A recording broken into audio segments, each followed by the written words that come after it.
The rain had begun before sunrise, falling in a steady whisper across the empty road that cut through the edge of the forest. Mist hung low, gathering along the drainage ditches and weeping from the eaves of an old tool shed that sat unused by the roadside. The light was still blue and soft when the man first heard it, a sound thinner than the wind, almost swallowed by the rain. Not a bark, not even a growl. Just a single, high whimper repeated, then fading again. He slowed his steps. It was early, and the road was empty. His boots pressed into wet gravel as he turned toward the sound. There, beside a broken fence post, a cardboard box sagged in the rain.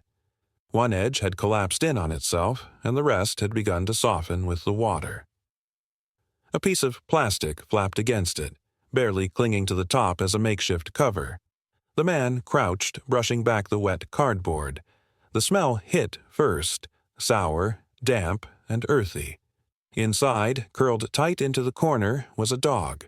His coat, once likely golden or light brown, had darkened with the rain, soaked through until every rib showed. His tail was drawn under his body, limbs folded in, body still except for the faintest tremor running through him, ears flat, eyes barely open. The dog didn't move when the man reached out, only watched, blinking slowly, as if unsure if this moment was real or just another shadow passing by. The man didn't speak at first. He didn't try to lift him. He just knelt there, holding his hand a little closer. Letting the dog see it, letting him smell it through the rain.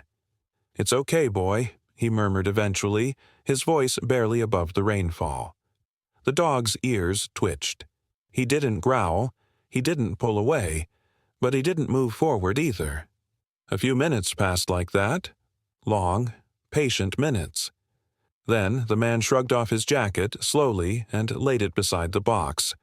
With quiet hands he gathered the dog into the folds of it, not forcing, just lifting gently.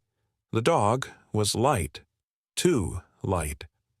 He didn't resist, but his breathing was shallow, eyes half closed again as his body surrendered to warmth. The road behind them was still empty. No tire tracks in the gravel. No signs of anyone else. The man walked slowly. Careful not to jostle the bundle in his arms. He held the dog close, coat wrapped tight, feeling the damp fur press against his chest. With each step, the rain seemed to lessen, as if the morning were holding its breath. Behind them, the box sagged completely, folding inward under the weight of the rain. At home, the man cleared a space beside the old wood stove. He laid down towels, then the jacket, unwrapping it slowly like something fragile. The dog did not lift his head, but his eyes opened. They tracked the man's movement. He watched as a shallow bowl of water was placed nearby and a blanket was laid over him with care. He didn't drink. He didn't move, but his eyes stayed open, flickering every so often toward the warmth of the fire, toward the quiet rhythm of footsteps across the floor. The room was still, just the soft hiss of wet logs drying, the tap of rain against the windows. Outside, the morning brightened slightly. A pale light diffused through clouds. Inside, the air began to warm, slowly, enough to draw out a thin wisp of steam from the dog's wet coat. At some point, he let out a low, quiet sigh. Not a cry. Just the release of breath, as if some part of him had realized, just for now, he was no longer alone. The man sat on the floor nearby, not reaching again, just waiting, watching. "You're safe now," he said, almost to the fire. The dog didn't react, but he no longer trembled. The morning passed like that. The rain softened to a mist, and the roadside box, already forgotten by passing cars, collapsed fully into the mud, melting into the earth without a trace.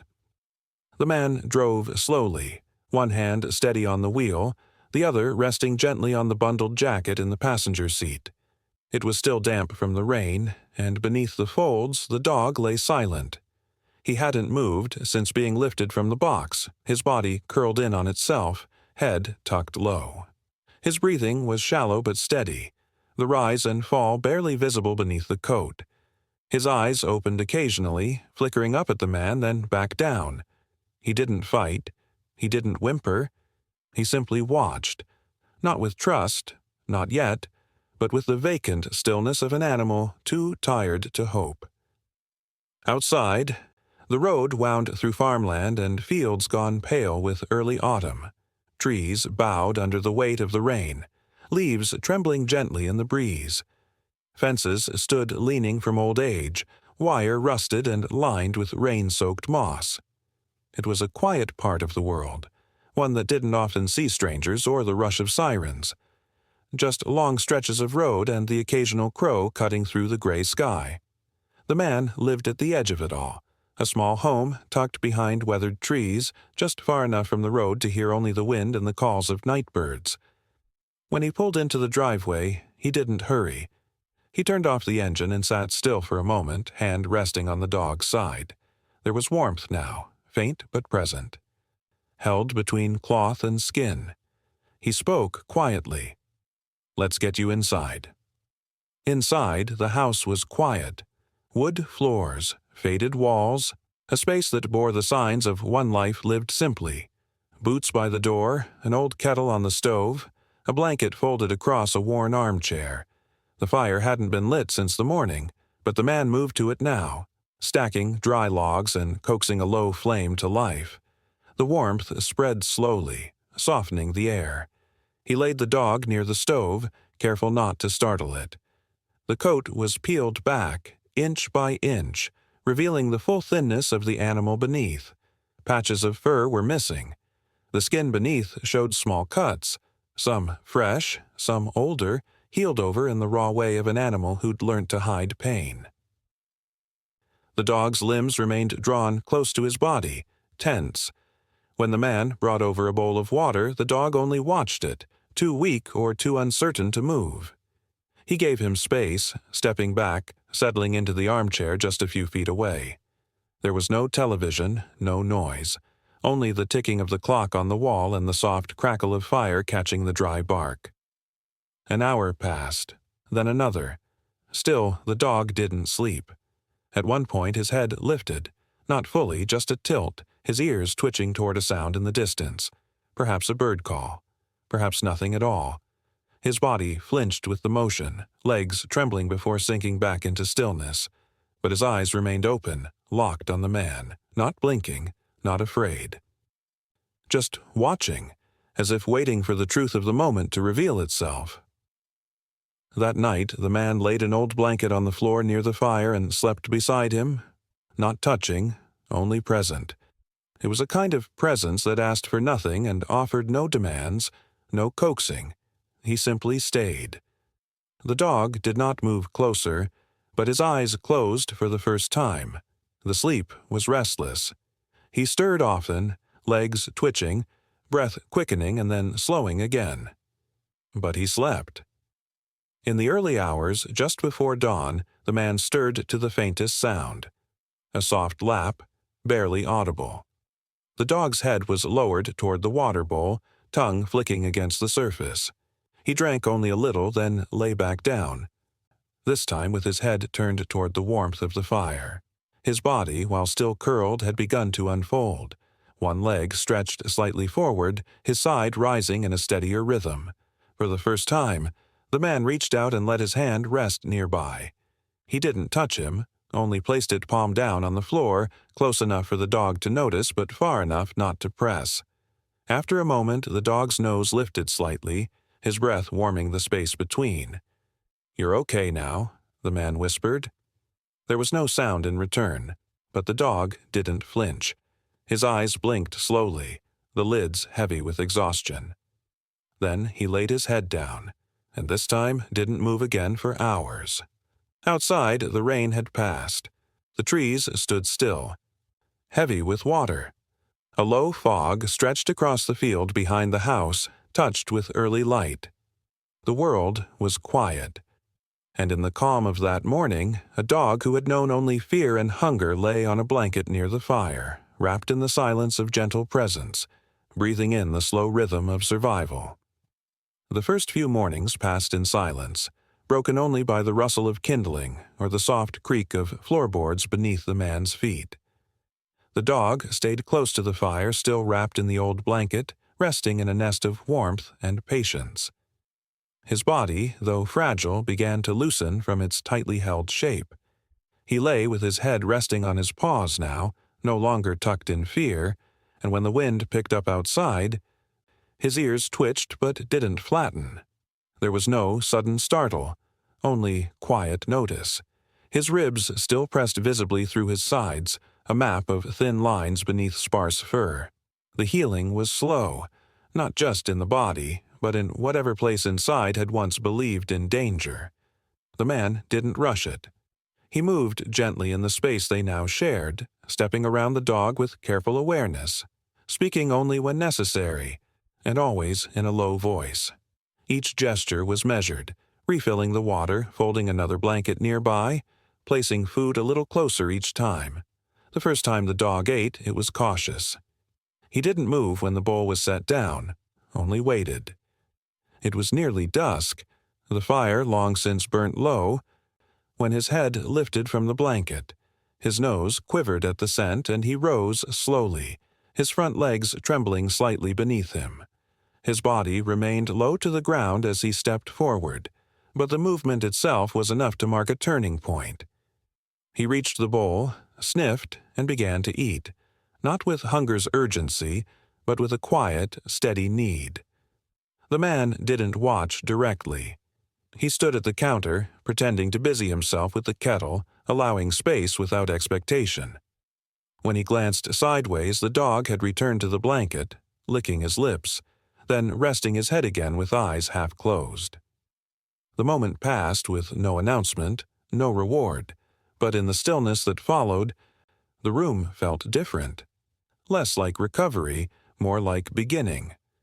The days that followed moved gently. Rain gave way to thin sunlight, casting pale gold along the floorboards. Outside, birds returned to the hedges, calling softly at dawn. The fire burnt less often now, its warmth needed only in the early hours. The dog's steps grew steadier.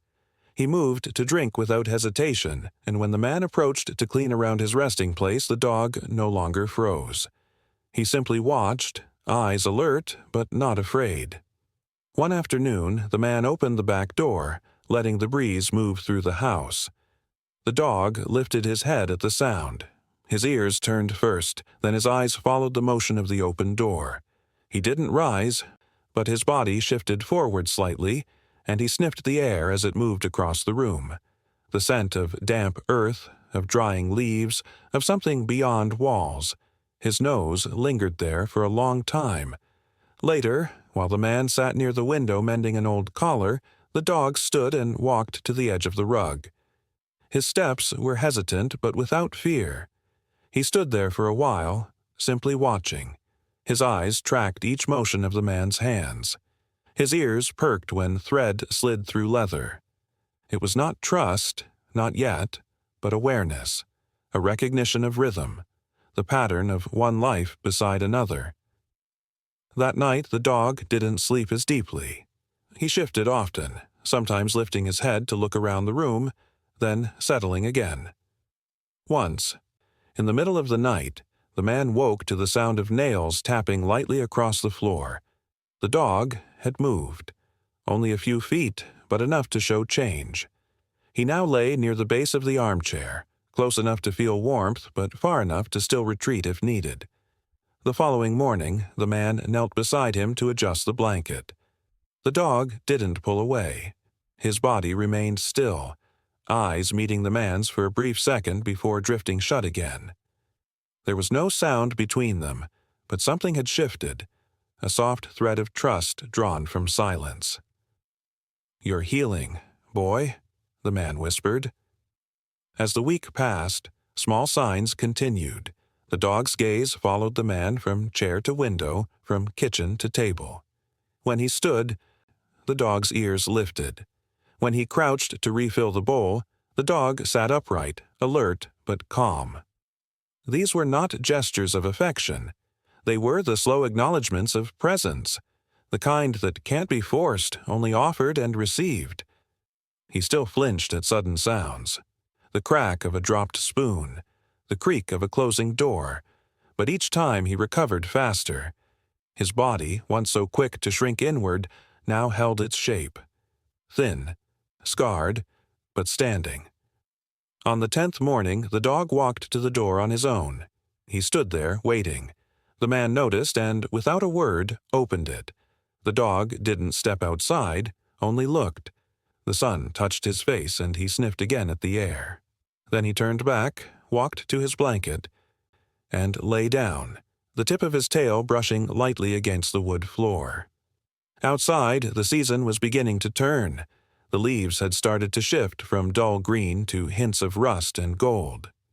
In the stillness of that morning, with no command, no leash, and no praise, a dog, once curled in fear, had risen to his feet.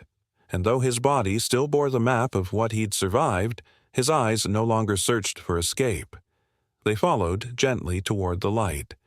The wind had shifted that evening, brushing cooler through the trees, carrying with it the faint scent of the coming season. The sky had dulled early, clouds spreading thick above the treetops. The man had finished stacking the last of the firewood near the side of the house and lingered for a while on the porch, watching the dog as he padded slowly through the back garden. His gait had steadied in recent days, still cautious, still quiet, but more sure-footed, more present. He sniffed low to the ground, pausing often, ears flicking at each sound in the grass. He didn't stray far, just a loop from the shed to the fence line and back again, as if drawing a boundary he was learning to trust. That night, the house was still. The fire was low, and the only sound was the soft settling of old wood and the occasional creak as the wind nudged at the walls. The dog lay curled near the doorway, not sleeping, just resting with eyes half closed. The man had left the porch light on, more for the feel of company than the need for vision, and drifted into a quiet sleep with the dog's presence now a part of the rhythm of night. It was after midnight when the first sound came. A low whine, thin, drawn out, barely there. The kind of sound that could easily be missed or mistaken for the call of a distant bird. But the dog heard it. His ears lifted, his head rising with alertness that hadn't shown itself since the day he was found. He stood, legs stiff at first, then steadier. His gaze locked toward the shed across the yard. The man stirred a moment later. The dog wasn't by the door anymore. The blanket had been pushed back, and the door itself sat slightly ajar. A gust of wind moved through the crack, carrying another faint sound. This time the man heard it too. Not wind, not trees. A cry, and not the dog's. Outside, the grass was damp with dew, and the path to the shed was lined with fallen leaves. The man walked slowly, flashlight low, careful not to startle. As he reached the shed, he paused. The door was open. Inside, just beyond the stacked tools and scattered buckets, the dog stood rigid. His tail was low but not tucked, his body tense, ears forward. He didn't turn when the man entered, just held his stance, fixed on a corner where the floor met the wall. The man stepped closer, a beam of light sweeping across the cluttered space. There, pressed against the wall in a bed of torn insulation and old canvas, something moved. Small, pale, trembling. A pup. It was no larger than the length of the man's hand, its fur still slick, its body shivering uncontrollably. Its eyes weren't open. The soft cries came again, thin and needy, curling into the cold air like threads of breath. The dog took a half-step forward, nose hovering just above the tiny body. His breath came in short huffs, mouth slightly open, but he didn't touch the pup. Instead, he circled once, then lay beside it, body curved around the fragile shape, not pressing close but guarding the space. The man crouched slowly, one knee to the ground, flashlight steady. There were no other pups, no sign of a mother. Only this one left behind, its heartbeat visible through thin skin, its cries fading into whimpers. The air inside the shed had cooled quickly, and the pup's shiver grew weaker. The dog looked at the man then. Just once. A glance, brief but deliberate. Not a plea, not a question, just a look that passed between them, shaped by shared quiet. The man took off his flannel overshirt and laid it gently beside the pup. He slid it beneath, folding it slowly around the tiny frame. The dog didn't move. He stayed where he was, nose low, watching with stillness. Back inside the house, the man lit the stove and set a shallow dish of warm water nearby. He placed the pup in a towel-lined basket, close enough to feel the heat. The dog followed. Never more than a few steps behind, watching each motion as though memorizing the man's hands. His body stayed tense for a long time, but he didn't leave the pup's side. The hours passed in near silence. The pup stirred, small legs twitching, mouth rooting at the air. The man touched a drop of water to its tongue and watched as it moved again, breath growing steadier. The dog lay beside the basket now, his body curled tight, his eyes half closed but never fully asleep. No one could say how the pup had come to be in the shed, whether born there or placed, abandoned or lost. There were no other dogs nearby, no mother searching the woods, just this small life, trembling between two beings who had known cold ground and the ache of hunger. One who had survived it, one who had only just begun. Toward morning, the pup stopped crying.